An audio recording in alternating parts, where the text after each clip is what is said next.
प्रयागराज से सीधे हम आपको दिखा रहे हैं, साधु संतों का ये रेला दिखा रहे हैं, श्रद्धालुओं का हुजूम दिखा रहे हैं। और अपने कैमरा पर्सन अनिल से बोलूंगी एक बार यहाँ की तस्वीर भी दिखा दे। मैं जहाँ मौजूद हूँ, ये न्यूज 18 का मंच है, मेला क्षेत्र के अंदर ही मौजूद है। और यहाँ से आप पूरे इस तंबुओं के शहर को देख सकते हैं, लोगों की भीड़ देख सकते हैं। यहाँ से आपको जो सड़क दिख रही है, इस सड़क पर देखिए कितनी बड़ी तादाद में जन सैलाब की शक्ल में ये लोग बस बढ़े जा रहे हैं और ये खत्म नहीं होगा। ये रेला सुबह से ही इसी तरह से दिख रहा है, लोगों की ये कतार इसी तरह से दिख रही है। सभी ऐसा लग रहा है कदम ताल करते हुए, बिना कुछ प्रैक्टिस के, लेकिन एक साथ कदम ताल करते हुए बढ़ते हुए लोग दिख रहे हैं। स्नान कर रहे हैं, लौट रहे हैं। और दूसरी तरफ आपको कुछ लोग दिख रहे हैं जो स्नान करने जा रहे हैं। जगह जगह पर पुलिस फोर्स की तैनाती की गई है, घोड़े पर भी सवार हैं पुलिस वाले, जो कि व्यवस्था पर नजर बनाए हुए हैं। और ये पूरी तरह से डिजिटल इस बार का महाकुंभ कहा जा रहा है, इसी वजह से भी क्योंकि पूरे मेला क्षेत्र पर 3000 से ज्यादा सीसीटीवी कैमरे लगाए गए हैं, ड्रोन कैमरों से निगरानी हो रही है, कंट्रोल रूम बनाया गया है, वहां से 24 घंटे नजर रखी जा रही है। अभी हल्का हल्का कुहासा है, हल्की बारिश भी हो रही है।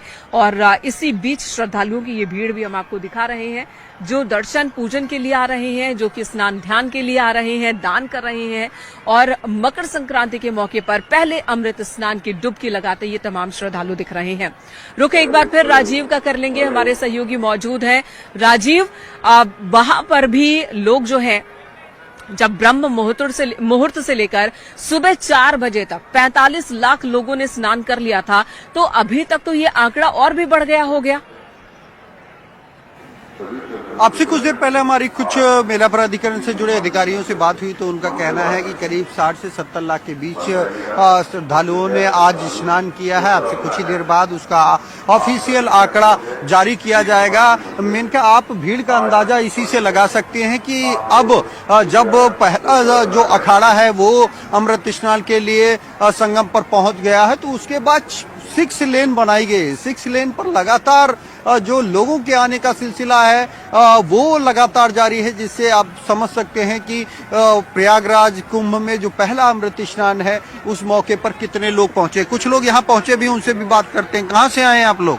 हरियाणा पलवल से जी। कैसी व्यवस्था है? व्यवस्था मोदी जी ने ऐसा कर रखा है, साफ सफाई और प्रशासन का इतना जबरदस्त काम हमने देखा नहीं किसी भी तरह। इतने विशाल प्रदर्शन के अंदर इतना व्यवस्था इतनी अच्छी, कमाल कर दिया मोदी जी ने। कैसा लग रहा है? बहुत बढ़िया लगा है। हाँ, कैसी व्यवस्था है? बहुत अच्छी लगी है। योगी जी ने जो सराहनीय का काम किया है। योगी जी ने सराहनीय काम किया, कैसा लग रहा है? बहुत अच्छा लग रहा है। बहुत योगी जी और मोदी जी के द्वारा ये महाकुंभ का जो शुभारंभ किया गया, बहुत ही अद्भुत लग रहा है कि प्रयागराज की पावन धरती पर महाकुंभ इस बार बहुत ही शानदार। कैसा लग रहा है? बहुत अच्छा लग रहा है। ऐसा लग रहा है कि जीवन का पहला उत्सव मना रहे हैं हम अपने जीवन। हर चीज की सुविधा, बस की सेवा, खाने बस की सेवा, खाने की सेवा, रुकने की सेवा, A to Z से सुविधाएं उपलब्ध हैं। और भी लोग हमारे साथ मौजूद है। कैसी व्यवस्था है? बहुत अच्छा, बिल्कुल बहुत बढ़िया, बहुत बढ़िया, बहुत अच्छा लग रहा है। मन खुश हो गया यहाँ पर आके। योगी बाबा जिंदाबाद, जय श्री राम, आप इनका समझ सकते हैं और देख सकते हैं कि हाँ, जो सरकार ने इस बार कुंभ की व्यवस्था करवाई है, बहुत ही सुव्यवस्थित ढंग से और बहुत अच्छी प्रकार से है। पूरी जनता इनका आप देख सकते हैं कि जो भी भक्त श्रद्धालु महाकुंभ में पहुंच रहे हैं वो मुख्यमंत्री योगी आदित्यनाथ का धन्यवाद देते हुए नजर आ रहे हैं, क्योंकि जो ये भव्य दिव्य व्यवस्था की गई है, इसको लेकर खुद मुख्यमंत्री योगी आदित्यनाथ बीते 3 महीने से लगातार वो एक के बाद एक अधिकारियों से बैठक कर रहे थे। और यहाँ पर जो तैयारियां की जा रही थी वो खुद लगातार करीब 4 से 5 दौरे कर उन्होंने देखा। महाकुंभ शुरू होने से पहले भी वो 2 दिन के प्रयागराज दौरे पर पहुंचे और कहां पर क्या व्यवस्था की गई वो खुद उन्होंने अपनी आंखों से देखा। जिसके बाद अब आप देख सकते हैं कि कल जहां करीब पौने 2 करोड़ कहते हैं कि जब शासन चुस्त रहेगा तो प्रशासन को दुरुस्त रहना ही पड़ता है। जी, शासन अगर चुस्त है तो प्रशासन को दुरुस्त रहना ही पड़ता है। और सीएम योगी आदित्यनाथ तो खुद कमान संभाले हुए थे और उसी का असर कहेंगे कि अब ये जो श्रद्धालु आ रहे हैं करोड़ों की संख्या में, इतनी बड़ी भीड़ जो एक छोटे से भूभाग पर इकट्ठा हुई है और वो तारीफ करते हुए अगर दिख रहे हैं लोग, तो इसके पीछे की एक वजह ये भी है कि मुख्यमंत्री ने खुद अपनी मुस्तैदी बरकरार रखी है। अब देखिए यकीनन में इनका अगर 13 और 14 का क्राउड मिलाकर हम बताएं तो अब तक जो आंकड़े हैं वो करीब 2.5 करोड़ लोग जो हैं वो संगम तट पर डुबकी लगा चुके हैं। आप देख सकते हैं कि विभिन्न राज्यों से लोग यहाँ पहुंचे हैं। कहाँ से आए हैं? जी कैसी व्यवस्था है? बहुत अच्छी है, व्यवस्था है, बहुत बढ़िया व्यवस्था है। पटना बिहार से आए हैं। हाँ। पटना बिहार से आए हैं, व्यवस्था बहुत अच्छा है, कोई दिक्कत नहीं है। हाँ कुछ भी ऐसा आया है हाँ, बंगाल कैसी से, व्यवस्था है? बहुत अच्छा है। नागा साधु को देखकर मेरा जीवन पसंद हो गया। नागा साधु को देखकर जीवन प्रसन्न हो गया। कैसी व्यवस्था है? ठीक है सर, अच्छा बहुत है, अच्छी है, बहुत अच्छी है। हम लोग बेगूसराय जिला के हैं। कहाँ से? बेगूसराय जिला। अच्छा बेगूसराय बिहार के लोग हैं। कहाँ से आए हैं आप? राजस्थान कैसी व्यवस्था है? बहुत शानदार व्यवस्था लगा, हाँ। बहुत दिक्कत तो नहीं? कोई दिक्कत नहीं सर, बहुत बढ़िया है। आप देख रहे हैं चाहे राजस्थान हो, वेस्ट बंगाल हो, बिहार हो, उज्जैन से महाकाल की नगरी से आए, बढ़िया व्यवस्था बहुत अच्छी सर। मध्य प्रदेश से हो और भी लोग हमारे साथ मौजूद है। मैडम किस तरह के अरेंजमेंट है, कैसी व्यवस्था? नहीं अच्छा है, मेरे को तो सब कुछ अच्छा लगा। हाँ हाँ पानी बहुत ठंडा है, बाकी सब ठीक है। जी वाकई राजीव, कुछ इसी तरह की प्रतिक्रिया लगातार सुनने देखने को मिल रही है। मैं भी जब से मेला क्षेत्र में आई हूँ ज्यादातर लोग तारीफ करते दिख रहे हैं। कल एक इंदौर वासी से मुलाकात हुई थी और इंदौर के लोगों ने यहाँ की साफ सफाई की तारीफ की। अमूमन कहा जाता है कि इंदौर के लोग पूरे भारत में कहीं पर भी चले जाएं और वो यही कहते हैं कि हमारा इंदौर सबसे साफ है, यहाँ तो गंदगी है। लेकिन कल इंदौर के लोग भी यहाँ की सफाई की तारीफ कर रहे थे, व्यवस्थाओं की तारीफ कर रहे थे। कुछ और लोगों की प्रतिक्रियाएं भी अपने दर्शकों को दिखाएंगे कि वो क्या कह रहे हैं, संगम में आकर उनकी अनुभूति क्या है। लेकिन उससे पहले ज्योतिषाचार्य आशुतोष जी से कुछ सवाल जवाब हो जाए। देखिए ठंड इतनी ज्यादा है कि मेरी जुबान भी लड़खड़ा रही है।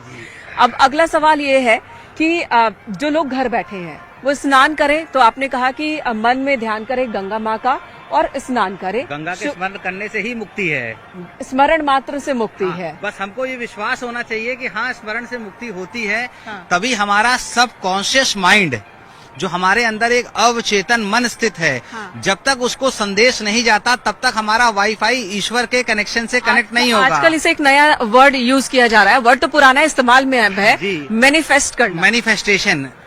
जो अवचेतन मन, हम आपको यही की एक वाक्य बताते हैं। एक बार ऐसा कथा कही जाती है कि शिव और पार्वती, कुंभ लगा हुआ था, अनादिकाल की बात है। तो शिव पार्वती आकाश मार्ग से देख रहे थे कि नीचे कुंभ स्नान चल रहा है। तो पार्वती जी ने कहा कि देखिए कितने असंख्य भक्त हैं यहाँ पर, संगम स्नान कर रहे हैं, गंगा स्नान कर रहे हैं। तो शिव जी ने नीचे देखा और शिव जी ने कहा कि भाई हमें तो यहाँ कोई भक्त नहीं दिख रहा। तो पार्वती जी ने कहा कैसी बात आप करते हैं, यहाँ तो असंख्य भक्त हैं। तो शिव जी ने कहा इसमें भक्त तो हमको नहीं दिख रहा कोई। तो उन्होंने कहा आप कैसी बात करते हैं। तो उन्होंने कहा आइए आपको हम इसका प्रमाण देते हैं, प्रूफ करते हैं। वही जो श्रद्धा विश्वास की बात मैं बता रहा हूँ, जो आपने प्रश्न किया। तो कहा जाता है कि शिव पार्वती यहाँ पर आ गए संगम तट पे तीर्थराज प्रयाग के, और यहाँ उन्होंने डेरा डाल दिया। शंकर जी ने कोढ़ी का रूप लिया, मतलब एक बीमार व्यक्ति का, और पार्वती जी ने एक सुंदर स्त्री का रूप बना लिया। और वो लोग एक गड्ढे में शंकर जी गिर गए और पार्वती जी बाहर खड़ी हो गई। जैसे यहाँ पर देखिए कितना भीड़ का रेला आ रहा है, लाखों करोड़ों लोग दिख रहे हैं। तो लाखों करोड़ों लोग उस रास्ते से जा रहे थे। तो पार्वती जी ने कहा लोगों से, एक स्त्री के रूप में थी, कि भाई मेरे पति यहाँ पर गिर गए हैं, पति परमेश्वर, और कृपया इन गड्ढे से निकालिए। तो कुछ लोग तैयार नहीं हुए, कुछ लोग तैयार हुए। तो उन्होंने कहा कि इनको तो बहुत कोढ़ है और अगर कोई पापी व्यक्ति होगा तो इनका कोढ़ उस पर चढ़ जाएगा। तो कोई भी व्यक्ति निकालने को तैयार नहीं हुआ। बताते हैं कई दिन शंकर पार्वती जी उसी गड्ढे में के पास रहे कि कोई तो एक भक्त आए, कोई नहीं तैयार हुआ। फिर एक व्यक्ति आया तो पार्वती जी ने उससे भी कहा कि भाई अगर आपने पाप किए होंगे, पापी होंगे, तो ये कोढ़ आपके हो जाएगा। तो उस व्यक्ति को गंगा जी पे इतनी श्रद्धा थी, उसने पार्वती जी जो सुंदर स्त्री का रूप लिए थी उनसे उन्होंने कहा कि माँ मुझे तो कुछ हो ही नहीं सकता, मैं तो बहुत पापी था, लेकिन देखो अभी अभी मैं गंगा स्नान करके आ रहा हूँ, और जो गंगा स्नान करता है उसका क्या मुक्त हो जाता है? पाप मुक्त हो जाता है। देखो मेरे बालों से अभी भी गंगा जल टपक रहा है। तो मैं बहुत पापी था, मेरे पाप गंगा जी ने धो लिए हैं, और मुझे पूर्ण विश्वास है कि मैं पाप मुक्त हो गया हूँ, मुझे कोढ़ नहीं हो गया।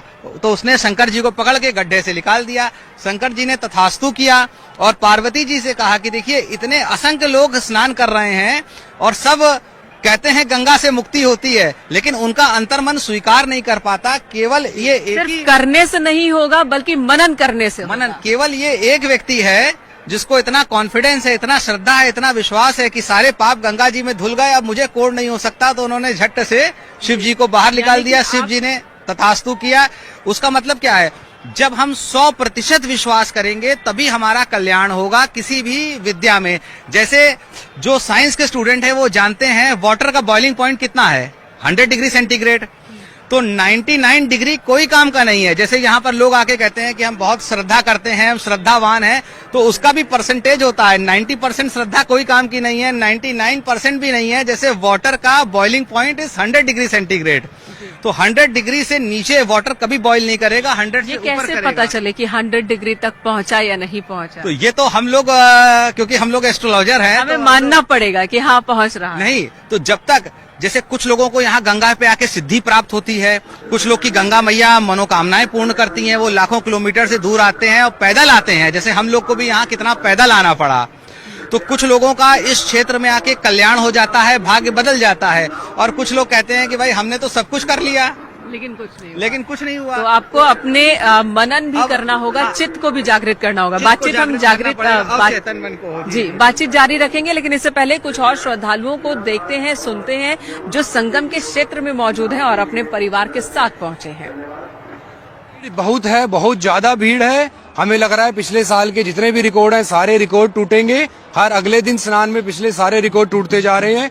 सरकार के द्वारा जो भी इंतजाम किए गए उससे हम बहुत प्रसन्न हैं।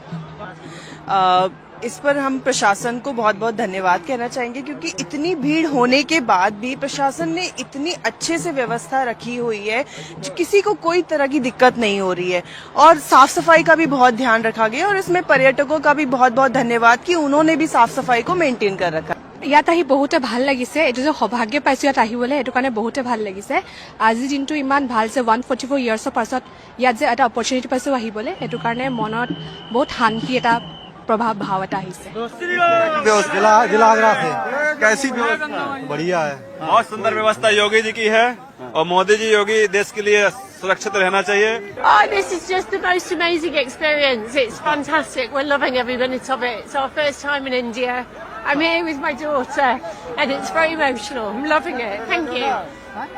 I think it is very well organized, and it is very, very big, and it is so many friendly people. I really like it. I enjoy it.